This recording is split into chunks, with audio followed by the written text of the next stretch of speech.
Rajiv schooling में आप सबका स्वागत है। आज हम सब एक क्वेश्चन को सॉल्व करेंगे और यह क्वेश्चन जो हमारा है मोशन लेसन से रिलेटेड है। इसमें हम देखते हैं क्या दिया हुआ है, क्या निकालना है।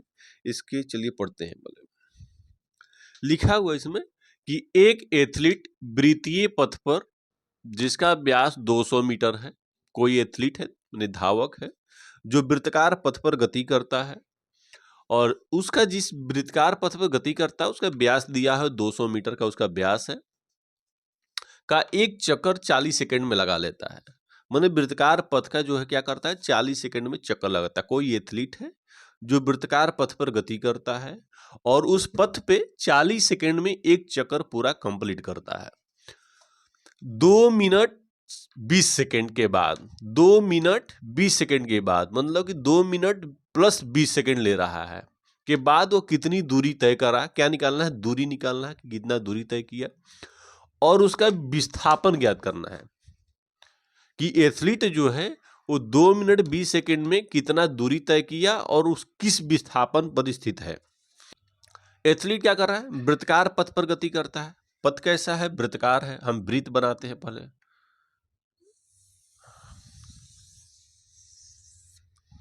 ये हमारा वृत्त हो गया, वृत्ताकार पथ है और इसी पर मतलब गोलाकार एक फील्ड है, उसी के ऊपर वो धावक है, दौड़ रहा है या प्रैक्टिस कर रहा है। तो एथलीट क्या कर रहा है, वृत्ताकार पथ पर गति कर रहा है। अब देखिए, और जिस पथ पर गति कर रहा है उसका व्यास दिया है, कितना दिया है, 200 मीटर। व्यास तो आप जानते ही होंगे ना, क्योंकि देखिए वृत्त किसे कहते हैं इसके बारे में जानते हैं पहले। कि अगर कोई बिंदु है और उसके चारों ओर से वृत्त के प्रत्येक बिंदु की दूरी समान हो तो वृत्त होता है और जो बिंदु से उसकी वृत्त बनाई जाती है वो सेंटर होता है, उसको केंद्र बोलते हैं। और केंद्र से वृत्त की परिधि के बीच की जो दूरी होती है वो त्रिज्या होता है। और ये भी केंद्र से यहाँ की परिधि की दूरी, ये भी त्रिज्या हो गया, परिधि की दूरी यहाँ भी त्रिज्या हो गया। और दो त्रिज्याओं को अगर ऐड कर दिया जाता है तो व्यास हो जाता है। व्यास को डी से प्रदर्शित करते हैं। जैसे एक त्रिज्या बराबर होता है 2d। क्या होता है, एक त्रिज्या r जो होता है व्यास का आधा होता है। त्रिज्या क्या होता है, व्यास का आधा होता है। मतलब कह देंगे व्यास जो होता है वो वृत्त की त्रिज्या का दुगना होता है, दूना होता है। तब होगा ना, दो ए भी त्रिज्या दो जोड़ देंगे तब एक व्यास हमारा निकल जाएगा। 200 मीटर व्यास कितना दिया है, 200 मीटर का व्यास दिया है। तो हम लिख देते हैं d बराबर, व्यास को d से प्रदर्शित करते हैं, लिख दिए d बराबर 200 मीटर।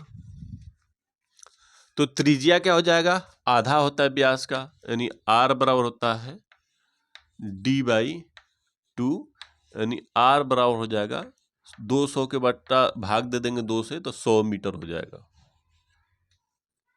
आप लोग समझ रहे हो ना। चलिए, अब बोला कि एक चक्कर 40 सेकंड में लगाता है। 40 सेकंड में क्या कर रहा है, चक्कर लगा रहा है। तो t बराबर दे दिया है 40 सेकंड, समय दे दिया है 40 सेकंड है, यानी 40 सेकंड में वो चक्कर लगाता है। तो हम पहले इसको जानेंगे, 40 सेकंड में लगाता है और बोल रहा है क्या कि 2 मिनट 20 सेकंड बाद वो कितनी दूरी तय करेगा। एक कंडीशन एक यहाँ पर दे दिया है। तो पहले हम जानेंगे वृत्तीय पथ, मतलब वृत्ताकार पथ क्या होता है और वृत्तीय पथ किसे कहते हैं। यदि कोई गतिमान वस्तु किसी वृत्ताकार पथ पर गति करे, अगर कोई गतिमान वस्तु किसी वृत्ताकार पथ पर गति करे तो उस पथ को क्या कहते हैं, वृत्तीय पथ। और उसकी गति को क्या कहेंगे, वृत्तीय गति। यदि कोई गतिमान वस्तु वृत्ताकार पथ पर गति करे तो उस पथ को वृत्तीय पथ और उसके गति को वृत्तीय गति कहते हैं। यानी वृत्तीय गति किसे कहते हैं, यदि कोई गतिमान वस्तु या धावक किसी वृत्ताकार पथ पर गति करता है तो उसकी गति को वृत्तीय गति कहते हैं। और वृत्तीय गति के प्रत्येक बिंदु पर गतिमान वस्तु या गति करने वाला व्यक्ति का जो दिशा होता है वो अलग अलग होता है। भिन्न भिन्न बिंदुओं पर क्या होता है, दिशा, डायरेक्शन उसका चेंज हो जाता है। और दूरी जो होता है, दूरी किसे कहते हैं, जैसे लिखा है ना दूरी, तो दूरी क्या होता है कि तय की गई यात्रा, किसी गतिमान वस्तु द्वारा तय की गई यात्रा दूरी कहलाता है। जैसे इसको एग्जाम्पल तो आप लोग पढ़ चुके हैं। और दूरी मतलब कि हम यहाँ पर बोल रहे हैं 1 कदम चले, 2 कदम चले या 4 कदम चले तो दूरी हो गई, हमारी तय की गई यात्रा है। राम यहाँ पर है, अगर यहाँ पर आया जा रहा है तो इनके घर पे आ रहा है। जैसे राजस्थान से हम पटना चले गए तो यहाँ की जो यात्रा तय की गई वही हमारी दूरी होती है। दूरी को डी से एस से प्रदर्शित करते हैं। इसका एसआई मात्रक मीटर होता है। और आगे विस्थापन, विस्थापन किसे कहते हैं, इसका नाम है विस्थापन, मतलब विस्थापित होता है। क्या होता है कि कोई वस्तु की प्रारंभिक स्थिति और अंतिम स्थिति की जो बीच की दूरी होती है उसको विस्थापन कहते हैं। जैसे रोहित जो था राजस्थान में था और वे पटना में पहुंच गया, रोहित राजस्थान से पटना पहुंच गया, तो इसकी प्रारंभिक स्थिति राजस्थान था और फाइनल स्थिति जो पोजीशन था वो पटना में मिल गया। तो इसकी विस्थापन क्या हो गई कि राजस्थान से पटना की जो दूरी हो गई वो रोहित का विस्थापन हो गया। विस्थापन को डिस्प्लेसमेंट कहते हैं और विस्थापन को डी से प्रदर्शित करते हैं और इसका भी एसआई मात्रक मीटर होता है। यानी हमारा जो दूरी निकालेंगे उसका जो मात्रक क्या होगा, मीटर। विस्थापन निकालेंगे, इसका भी मात्रक मीटर। यानी जो भी हमारा आंसर आएगा वो हम मीटर में आएगा, एसआई यूनिट में ही आएगा। अब हम लोग क्या पढ़ा, वृत्तीय पथ पढ़ लिया, वृत्तकार गति पढ़ लिया, व्यास भी पढ़ लिया, त्रिज्या के बारे में जान लिया, उसके बाद विस्थापन के बारे में जान लिया, दूरी के बारे में जान लिया। समय क्या होता है कि टेकन टाइम, किसी वस्तु को या किसी काम को करने में जो टाइम लगता है उसको टेकन टाइम कहते हैं, लिया गया समय, समय होता है। समय का एसआई मात्रक सेकेंड होता है, चाहे जिसमें भी दिया हो, घंटा भी कर सकते हैं, मिनट भी होता है, लेकिन एसआई यूनिट सेकेंड होता है। अगर किसी भी में अगर टाइम दिया हो तो उसको हम एसआई यूनिट में चेंज कर देते हैं, लाते हैं। जैसे आप देखिए यहाँ पर दिया है 2 मिनट 20 सेकेंड बाद वो कितनी दूरी तय करेगा, तो टी क्या है, टी दिया है 2 मिनट, 2 मिनट प्लस 20 सेकेंड, यानी 1 मिनट में 60 सेकेंड, 2 मिनट में 120 यानी 120 सेकेंड प्लस 20 सेकेंड यानी कितना कुल हो गया, 140 सेकेंड हो गया। तो 140 सेकेंड बाद वो कितनी दूरी तय करेगा, हमें निकालना क्या होगा, दूरी एस निकाल लेंगे और डिस्प्लेसमेंट विस्थापन डी निकालना है। ये दो चीज हमें इस क्वेश्चन से ज्ञात करना है। डेफिनेशन आप लोगों ने जान लिया। अब इसमें हम देखते हैं क्या क्या कैसे निकालना है। देखिए डिस्प्लेसमेंट क्या होता है, प्रारंभिक स्थिति और अंतिम स्थिति के बीच की दूरी विस्थापन होता है। अभी हमने डायग्राम पढ़ा, रोहित क्या कर रहा था, राजस्थान से पटना जा रहा था, तो उसकी विस्थापन क्या हुई थी, राजस्थान से पटना के बीच की दूरी विस्थापन हुई, क्योंकि जहां पर पहुंच गया और जहां से चला था उनकी बीच की स्थिति। अब इसमें क्या कर रहा है कि एक एथलीट एक वृत्तकार पथ पर व्यास 200 मीटर है का एक चक्कर 40 सेकंड में लगाता है। एक क्वेश्चन बनता है कि आप लोग भी दौड़ लगाते हैं, रनिंग करते हैं ना, तो जैसे एग्जाम का तैयारी करते हैं तो ये जो फील्ड है इसके चक्कर लगा रहे हैं आप। तो किसी भी व्यक्ति को एक चक्कर लगाने में, जैसे यहाँ एक पॉइंट पी है, तो पॉइंट पी से व्यक्ति जो चला और फिर पॉइंट पी पर आने में उसको समय लगता है 40 सेकेंड। एक चक्कर लगाने में कितना समय लगता है, 40 सेकेंड, 40 सेकेंड का समय लगता है। बोल रहा है क्वेश्चन कि एक चक्कर 40 सेकेंड में लगाता है, जो दौड़ रहा है ना एक चक्कर 40 सेकेंड में लगाता है। आप कितने मिनट में लगाते हो, 4 मिनट लेते हो। भैया कैसे लगाओगे तुम आप, चलो ठीक है अपना सुधार लो। लेकिन 40 सेकंड में जो धावक था बहुत फास्ट दौड़ रहा है भाई, एथलीट है, तो 40 सेकंड में एक चक्कर लगा रहा है, तो 140 सेकंड में कितना सेकंड चक्कर लगाएगा बताओ जी विवेक। अगर कोई एथलीट जो है, कोई धावक है जो फील्ड का चक्कर, एक चक्कर 40 सेकंड में लगा रहा है, तो 140 सेकंड में कितना चक्कर लगाएगा? हाँ, तुम आप बताओ, आप बताओ। अच्छा बाबू, आप सीधे से अगर एक चक्कर 40 सेकंड में लगा रहा था, इसको 40 से डिवाइड कर दीजिए ना, तो 40 से कर देंगे तो कितना बार में जाएगा? 120 हो जाएगा।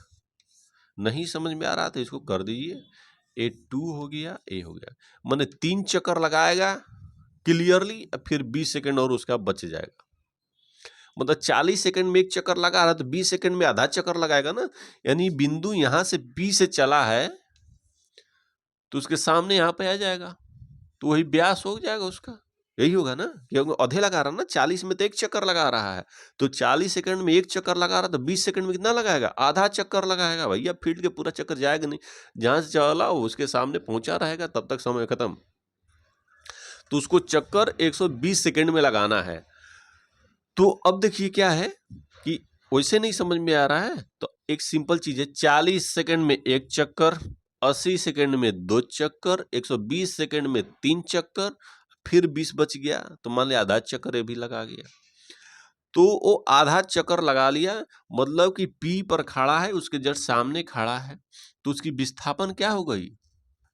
एथलीट जो गति कर रहा है उसका विस्थापन क्या हुआ? वही दूरी हुई। जो वृत्त का व्यास होगा वही एथलीट का जो क्या होगा? विस्थापन होगा, क्योंकि वृत्त के व्यास ही उसकी विस्थापन हो गई। प्रारंभिक स्थिति यहाँ पर था और जहां पर जाकर रुक गया वहां से उसकी दूरी निकाल देंगे, वो हमारी विस्थापन हो गया। तो यहाँ पर चला और यहाँ पर रुक गया, तो सीधा सीधा तीखा निकाल देंगे ना, जो दूरी वो विस्थापन हो गया। तो इसका हमें विस्थापन कितना निकल गया? विस्थापन कितना हो गया? व्यास कितना है? 200 मीटर। तो एथलीट का विस्थापन कितना हो गया? 200 मीटर। एक क्वेश्चन हम लोगों ने निकाल दिया, बहुत इजीली निकल गया, आप ध्यान दिए तो क्या निकलना था? कितनी दूरी तय करेगा, दूरी निकालनी है, उसका विस्थापन क्या होगा? विस्थापन हमारा 200 मीटर होगा, जो वृत्त का व्यास होगा वही एथलीट का विस्थापन होगा। विस्थापन इजीली निकल गया, 2 पाई आर अपन में टी कितना दिया है? 40 सेकंड पे निकालेंगे हम, दूरी 40 सेकंड में निकाल दिए,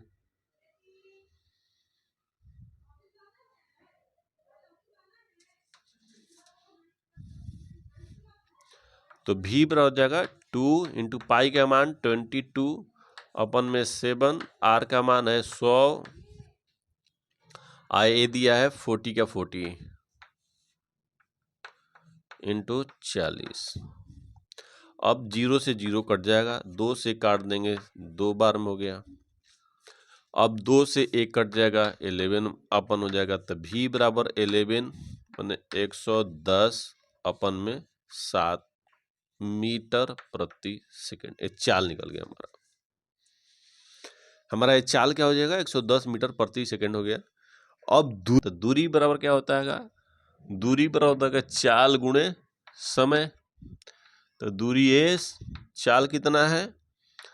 110 अपन में 7, समय कितना दिया है? 140 सेकेंड, तो लिख दिए 140। 7 से काट देंगे, 7 दूना के 14 हो जाएगा, 0 हो गया। एस बराबर कितना हो जाएगा? 11 में 2 का गुणा करेंगे तो 22 हो जाएगा, 2 0 लिख दिया, ते मीटर हो गया। हमारा मीटर क्या होगा? दूरी कितना हो जाएगा? 2200 मीटर, और डिस्प्लेसमेंट विस्थापन क्या हो जाएगा? 200 मीटर। तो एथलीट की कितना दूरी तय किया? पूरा ना कि 2 मिनट 20 सेकंड बाद वो कितनी दूरी तय करेगा, तो 2 मिनट 20 सेकंड बाद वो 2200 मीटर की दूरी तय करेगा, और उसका विस्थापन कितना होगा इतने समय में? तो 2 मिनट 20 सेकंड में उसका विस्थापन 200 मीटर होगा। तो इस तरह से हम क्वेश्चन को आसानी से सॉल्व करेंगे। आप क्वेश्चन को आसानी से सॉल्व करने के लिए पढ़ें, और उसका जो थीसिस है, जो टॉपिक है, उसको आप याद करें, कन्फर्मेशन रखेंगे तो उस भी आप आसानी से क्वेश्चन को सॉल्व कर सकते हैं। उम्मीद करते हैं आप लोगों को अच्छे समझ में आ गया होगा। यदि अभी तक आपने इस चैनल को सब्सक्राइब न किया हो तो सब्सक्राइब कर लें, ताकि आपको हर रोज एक नई वीडियो प्राप्त हो जाए। राजीव स्कूलिंग से जुड़ने के लिए धन्यवाद। आपका दिन मंगलमय।